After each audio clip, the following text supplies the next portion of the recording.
Curso de Historia Militar de España, parte número 5.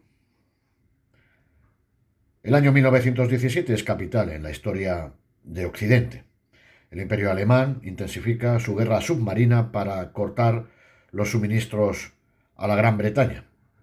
Por otro lado, Estados Unidos responde con la declaración de guerra a los imperios centrales. Esto es un acontecimiento clave para que finalmente se desequilibre la fuerza bélica de unos y otros y, por supuesto, fue la causa por la que la victoria aliada fue la victoria final. Por otro lado, Italia también desaparece en aquellos entonces, en el 17, como potencia de combate en este conflicto tras sus derrotas contra Austria. También surgían, eso sí, ante los desastres de la guerra, iniciativas de paz como la del Papa Benedicto XV. Pero sin duda alguna el suceso con mayor trascendencia histórica tenía lugar en Rusia. Destronado el zar Nicolás II por la Revolución de Marzo, el régimen tibio de Kerensky acabaría por admitir el doble poder, es decir, la imposible coexistencia de una democracia decadente y de una revolución rampante. Y Lenin, con Trotsky, dirigía victoriosamente la Revolución de Octubre, que implantó el régimen, al final, el régimen soviético. La noticia se difundió por el mundo entero y llegó, entre confusiones legendarias, a la España en crisis. En efecto, tres crisis simultáneas van a marcar el año crítico de 1917 en España. En primer lugar, una crisis social provocada por la llamada crisis de subsistencias, que con motivo de la retracción de la demanda exterior y el presentido final de la prosperidad ficticia y efímera inducida por la guerra europea, afecta a clases populares, a pobres, a funcionarios y señaladamente a las familias militares, desde fines de 1916 y durante los años siguientes, hasta el final de la década y más. Las sindicales revolucionarias, la anarcosindicalista CNT y la socialista UGT, tratarán de aprovechar, de acuerdo con sus sistemas de acción, esta crisis. En segundo lugar, la crisis política. La ofensiva de los políticos regeneracionistas, sobre todo catalanes e izquierdistas, hablamos del PSOE y los radicales de Lerroux, que, de pleno acuerdo con las doctrinas del estamento intelectual, desencadenan un movimiento que se presenta como de autentificación parlamentaria y política, que desembocará en la Asamblea de Parlamentarios organizada en Barcelona en el verano de 1917. Y por último, la crisis que cronológicamente fue la primera de todas y en cierto sentido condicionó a las demás. La crisis militar.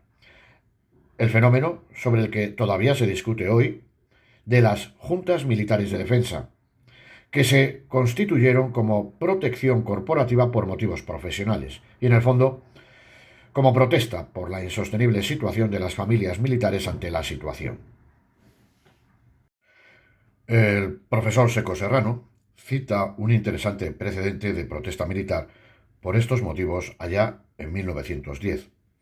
Pero fue la prolongación de la Guerra de África, con su oleada de recompensas y de ascensos por méritos de guerra, que marginaba naturalmente a los jefes y oficiales de las guarniciones peninsulares, la causa principal para la gestación de las juntas y para su desintegración final, cuando la oficialidad de África, que al principio se había volcado en las juntas por solidaridad corporativa, decidió abandonarlas en masa por acusaciones de burocratización y apoyo a los peninsulares contra los intereses de los que hacían en África servicio y carrera. El relato más completo y profundo sobre la génesis, desarrollo y desintegración de las juntas se debe a un oficial brillante que asistió a su nacimiento en la guarnición de Barcelona, se integró en ellas y luego, vinculado a la oficialidad de África, las repudió con energía y convencimiento. Nos referimos al futuro general Emilio Mola Vidal, que de esta forma se incorpora ya plenamente a nuestra historia, de la que será actor esencial en años venideros. Mola resume en una profunda definición lo que fueron las juntas. un sindicato militar legalizado por la claudicación del poder público. El profesor Raymond Carr niega el carácter sindical de las juntas militares, pero parece mucho más seguro seguir el relato y la argumentación del general Mola, que vivió por dentro y en carne viva el importantísimo problema. Vamos a pasar a cómo se creó la Junta de Infantería. Todo empezó a mediados de 1914, cuando el ministro de la Guerra en el gobierno Dato, estamos hablando del general Echagüe, conde del Serrallo, advirtió muchos fallos de forma física y profesional en el cuerpo de oficiales, sobre todo de jefe para arriba, y decidió la implantación de ciertas normas de selección para los ascensos, normas, dice Mola, gran conocedor de la milicia, que cayeron en el ejército como culebrón en charca de ranas, ya que eran más los que estaban alejados de filas, olvidados de la profesión, que los que presentaban servicio en ellas, con verdadero entusiasmo.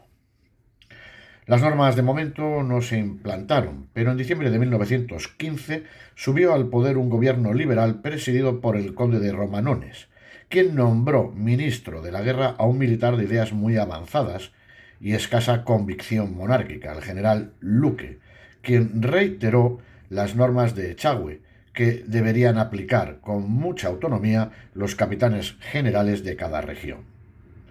Tomó las normas por la tremenda el capitán general de Cataluña, el general Alfau, quien organizó las pruebas de aptitud de manera dura y vejatoria para los examinados, entre los que incluyó a los generales. Ante las protestas, restringió las pruebas a los jefes y ya en 1916 organizó unas exhibiciones que provocaron la indignación general de la oficialidad. Las pruebas se efectuaron con jefes de infantería, cuando el capitán general las quiso extender a los cuerpos facultativos, artillería e ingenieros. Muy celosos estos de su prestigio corporativo, se negaron. El éxito de esta negativa se interpretó entre la oficialidad de infantería como debido a la presión de las juntas profesionales de que disponían estos cuerpos, por lo que, tras invocaciones a un tacto de codos, es decir, a cerrar filas contra las imposiciones del capitán general, los jefes y oficiales de infantería decidieron crear una junta de defensa del arma, que se constituyó después de muchas reuniones y consultas a todas las guarniciones en el segundo semestre de 1916. El comité organizador estaba presidido por el coronel del regimiento Vergara, de guarnición en Barcelona, don Benito Márquez, hombre de cortos alcances, pero gran sentido del protagonismo, que llegó a convertirse pronto, por paradojas de la historia, en el verdadero árbitro de la nación. El 20 de abril de 1917, García Prieto, marqués de Alucemas, sustituyó al conde de Romanones al frente del gobierno y nombró ministro de la guerra a un general liberal y enérgico, don Francisco Aguilera y Egea, que se dispuso a dar la batalla a la Junta o Unión del Arma de Infantería. Por órdenes del ministro, el capitán general Alfau llamó a su despacho al coronel Márquez y sus compañeros el 25 de mayo y les conminó a que en 24 horas declarasen disuelta la organización en toda España. Unos días antes, el capitán general había mostrado ya su disgusto a los jefes de cuerpo en la guarnición de Barcelona. Al día siguiente, domingo, el capitán general volvió a convocar a la Junta, cuyos miembros se negaron a obedecer el requerimiento. Desde luego era un auténtico plante militar, un grave acto de insubordinación. El coronel y sus compañeros de Junta fueron arrestados y el capitán general, llamado por el gobierno, marchó a Madrid y no volvió. Márquez y los demás oficiales fueron conducidos al castillo de Montjuïc. La conmoción fue enorme. Empezó a funcionar una junta suplente presidida por el coronel del regimiento Alcántara, Echevarría, y la totalidad de la oficialidad de infantería se solidarizó en toda España, menos Madrid, con la junta detenida. El gobierno destituyó al general Alfau y envió con urgencia a Barcelona como capitán general a un militar de gran prestigio, el general Marina. Toda la guarnición de Barcelona estaba insubordinada el 31 de mayo. Se anunció que 3 jefes salían de Madrid para sustituir a los que estaban detenidos, y la oficialidad soliviantada decidió impedir la entrada del capitán general en los cuarteles como tenía proyectado. Llegó el día 1 de junio, fecha prevista para la visita, y a primera hora de la mañana varios miembros de la Junta Suplente se presentaron ante el capitán general y le entregaron un manifiesto, netamente subversivo, que publicaron esa tarde los periódicos de Barcelona. El extraordinario documento, llamado después Manifiesto del 1 de junio, fue escrito a vuela pluma por el capitán de infantería don Isaac Villar Moreno. Mientras lo redactaba, le acompañaron los capitanes don Evelio Quintero, don Manuel Ramos, don Jesús Marín, don Francisco Díaz Contesti, don Arturo Herrero y don Juan Rojí, todos ellos de infantería. Y decía así: Excelentísimo señor, el arma de infantería presenta sus respetos a vuestra excelencia, no por fórmula, sino por afecto. La mejor prueba de disciplina en que quiere permanecer es que elige este paso con preferencia a otro cualquiera. La gravedad de las circunstancias nos obliga a esta determinación. No solo el arma de infantería, que guarnece todas las regiones de la península y que solo obedece exclusivamente, en la actualidad, a esta Junta Superior del Arma, sino las armas de caballería y artillería, están resueltas a que en el ejército rija en lo sucesivo solamente la justicia y la equidad. Afirman su determinación de que se reconozca su personalidad para su progreso y defensa de sus intereses, renovando su más sagrado juramento ante sus banderas y estandartes de que tales intereses no son los egoístas individuales, sino los sagrados del bien de la patria, por los que están sujetos y resignados durante tantos años a toda clase de sacrificios, incluso el de su dignidad, desde el final desastroso de las campañas coloniales. Aquellos desastres, aquellas injustas inculpaciones que sufrió y que, mancillando su honra profesional, laceraban sus pechos de patriotas, es imposible que vuelvan a repetirse. Y a esto se llegaría fatalmente si hoy no saliera de su silencio para dar un respetuoso pero enérgico aviso que, para bien de la patria, debe ser atendido. Sacrificándonos venimos, hace 20 años, para dar lugar a que se regeneraran los demás organismos nacionales cuya atención se juzgó primordial por los gobiernos de entonces. Hombres políticos que han ejercido el supremo mando han confesado en varias ocasiones ante las Cortes, unos, otros ante el país, que nuestro sacrificio ha sido inútil, puesto que aquellas fuentes de riqueza o de vida nacional no se regeneraron. La administración no ha mejorado y el ejército se encuentra en absoluto desorganizado, despreciado y desatendido en sus necesidades. Primero, de orden moral, lo que produce la falta de interior satisfacción que anula el entusiasmo. Segundo, en la de orden profesional o técnico, por la carencia de condiciones militares que no tiene medios de adquirir, por la de unidad de doctrina que se rija y de material con que realizar sus fines. Y tercero, por las de orden económico, en las cuales la oficialidad y tropas se hallan peor atendidas que las de cualquier otro país, y también en condiciones inferiores a las de aquellas clases civiles análogas del propio. A estas causas de malestar crónico se han añadido últimamente las producidas por la injerencia del favor, que anula el mérito y desmoraliza al que, para lograr un beneficio que se le debe, tiene que mendigarlo de personaje influyente, arrastrando a sus pies su dignidad.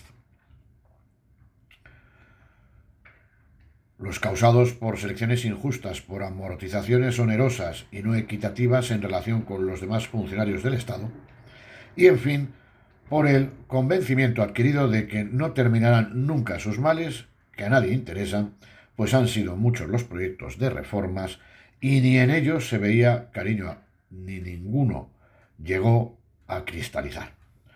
Otros muchos motivos de disgusto y malestar existen, que no es necesario enumerar, pues los dichos son los principales.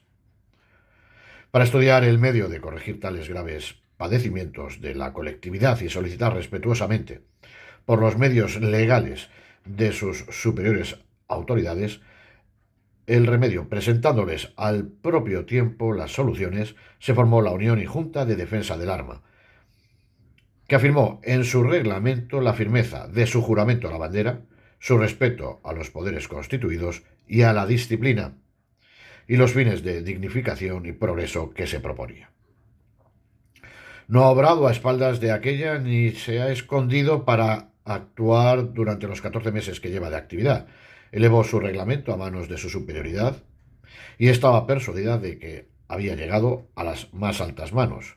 Y al no haberle sido vetada su actuación, se hallaba orgullosa de la alteza de sus miras y propósitos y de su cordura y morigeración al encarnarse a sus fines. Dolorosamente se ha visto sorprendida al ser su Junta Superior arrestada y sumariada sin causa conocida, resultado punible, al parecer, su amor a la patria, destinados a otros puntos por represalia, algunos de sus adeptos por el único delito de serlo, y, por fin, injuriada, desconocida y despreciada la nobleza y lealtad de su proceder. Estas providencias y el propósito declarado de ahogar los nobles gritos de su alma por el temor en una colectividad que precisamente hace votos del sacrificio de su vida al jurar la bandera, han colmado nuestra capacidad de sacrificio. La totalidad del arma ha resuelto exponer respetuosamente por última vez su deseo de permanecer en disciplina, pero obteniendo la rehabilitación inmediata de los arrestados, la reposición de los privados de sus destinos, la garantía de que no se tomarán represalias y de que será atendida en lo posible con más interés y cariño, y por último, el reconocimiento oficioso de existencia de su unión y Junta de Defensa, empeñando, en cambio, nuestra palabra de honor, de que jamás será esto fuente de indisciplina, de que no se quebrantará su respeto a los poderes constituidos por la voluntad de la nación y de que sólo aspira a conseguir los bienes que, para el arma, para el ejército y para la patria, expresa su reglamento que se adjunta. El ejército solicita y espera en los cuarteles, en todas las guarniciones de España, la resolución de su súplica en un plazo de 12 horas, porque, para su tranquilidad, lo necesita y porque conviene evitar que la prolongación de esta equívoca situación, que dura ya 7 días, en los cuales nuestra cordura y subordinación ha sido absoluta, sea piedra de escándalo para el país. La vuelta a la normalidad será el momento de su mayor alegría. Barcelona, 1 de junio de 1917. En definitiva, observen ustedes cuál era la situación de España en aquellos entonces. En estos momentos se estaba combatiendo en el protectorado. Había una triple crisis, la crisis de subsistencia, la crisis política y la crisis militar. Esta situación realmente es una situación pesadilla para cualquier país que se enfrenta a un conflicto armado, porque la guerra del protectorado estaba consumiendo unos presupuestos ingentes, aparte de segar la vida de miles y miles de jóvenes españoles. Bien, pues vamos a dejar este capítulo justo aquí, con este documento importantísimo, y en el próximo capítulo hablaremos de la rendición del Estado ante las juntas. Un tema muy, muy interesante. Y ya nos meteremos de lleno precisamente en la guerra del protectorado. Como pueden ustedes observar, estamos haciendo un estudio simultáneo de lo que es el conflicto, de lo que sucedió en el protectorado de Marruecos, el protectorado español, y cuál es la situación que se vivía en España. Una situación que, tras lo que se vino a denominar el desastre del 98, pues una situación muy, muy convulsa. Y que, si bien es cierto, con la Primera Guerra Mundial, especialmente en los años del 14 al 16, supuso una serie de ventajas económicas para el Estado español por su neutralidad, lo cierto es que fue algo muy, muy puntual en tiempo y en espacio. Simplemente esa es la realidad que se vivía en España. La situación era realmente complicada para todos los ciudadanos, especialmente pues las clases más humildes, más modestas. Los pobres siempre están como están, pero muy importante, lo que era el estamento militar, las familias militares, también junto con los funcionarios de nivel equivalente, estaban también pasando una situación crítica. Todo esto, sin duda alguna, fue el cóctel explosivo que desembocó posteriormente en la dictadura de Primo de Rivera, desemboca luego en la Segunda República y luego, ya saben ustedes, vino la Guerra Civil. Lo vamos a dejar aquí. Muchísimas gracias por su atención y seguimos ya el próximo día con la historia militar de España. Muchísimas gracias por su atención.